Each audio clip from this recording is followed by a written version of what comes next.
ایک بڑا مسئلہ چل رہا تھا ایک گاؤں کے اندر، تو میں وہاں پر پہنچا۔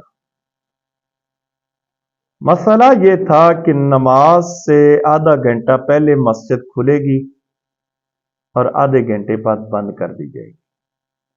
کوئی بندہ نماز مسجد میں پڑھنا چاہتا ہے تو وہ جماعت کے ساتھ پڑھے گا، اس کے بعد وہ آدھے گھنٹے کے بعد مسجد میں نماز نہیں بلکہ گھر میں پڑھے گا۔ کوئی بندہ مسجد میں ٹھہر نہیں سکتا، رک نہیں سکتا، اس بات پہ کئی اماموں کی چھٹیاں ہوں۔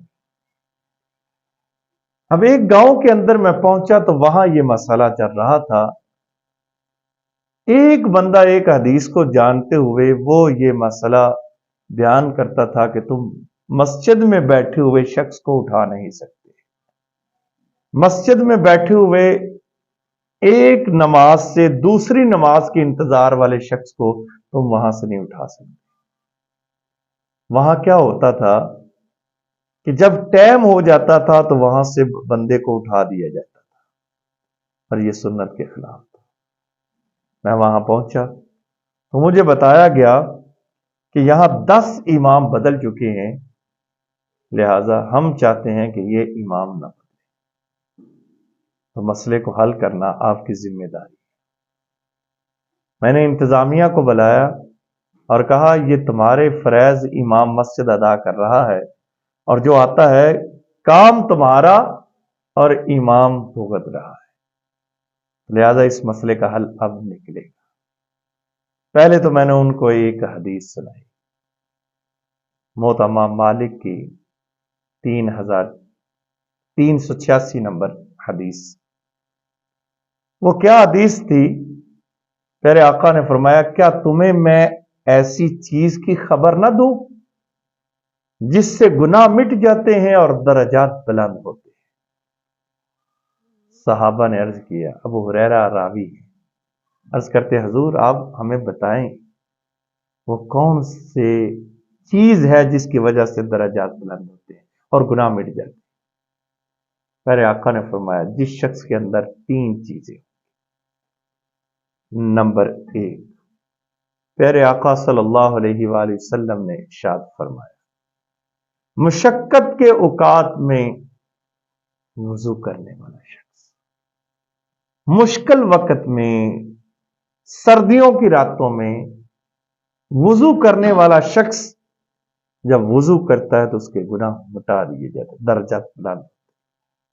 دوسرا، وہ شخص جو دور سے چلے مسجد میں آئے، اس کے قدموں سے اس کے گناہ کو مٹا دیا جاتا ہے۔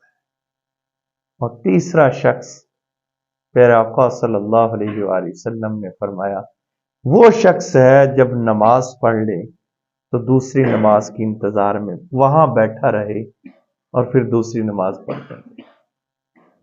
اب یہ حدیث میں نے آپ کو سنا دی، کسی نماز کی انتظار میں بیٹھنے والے شخص کو مسجد سے نہیں اٹھایا جائے۔ کسی جگہ پر اگر مسجد میں چوری ہوتی ہے تو وہاں تمام اہل محلہ، تمام گاؤں والے لوگ وہ اس پر غور کریں کہ اس کو کیسے روکا جائے، نہ کہ مسجدوں کو بند کر دیا جائے۔ ہاں، جس نماز میں زیادہ ٹائم ہوتا ہے، مثلا صبح فجر کی نماز کے بعد، وہ بھی فوری بند نہ کی جائے۔ جب دیکھا جائے کہ خود بخود لوگ وہاں سے اٹھ گئے، ہم مسجد کو بند کر سکتے، وہ بھی انتظامیہ کی رائے سے۔ اس میں امام صاحب کا کوئی فیل نہیں، امام نے نماز پڑھانی ہے، امام نے مسائل بتانے، امام نے شریعت کا حکم لگانا ہے۔ اور جن اماموں کے ساتھ زیادتی ہوئی، اب ان کے قصوروار بھی وہ انتظامیہ والے۔ اچھے اچھے ہیرے جب ہم کھو دیتے ہیں تو پھر ہم پچھتاتے ہیں۔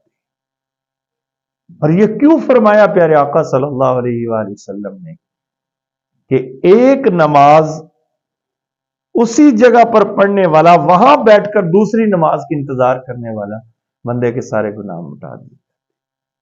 لفظ رباط ہے، مثلا اس کا معنی یہ ہے کہ سرحدی چھاونی، کہ دشمن کو محفوظ رکھنے کے لیے وہاں پڑاؤ کرنا۔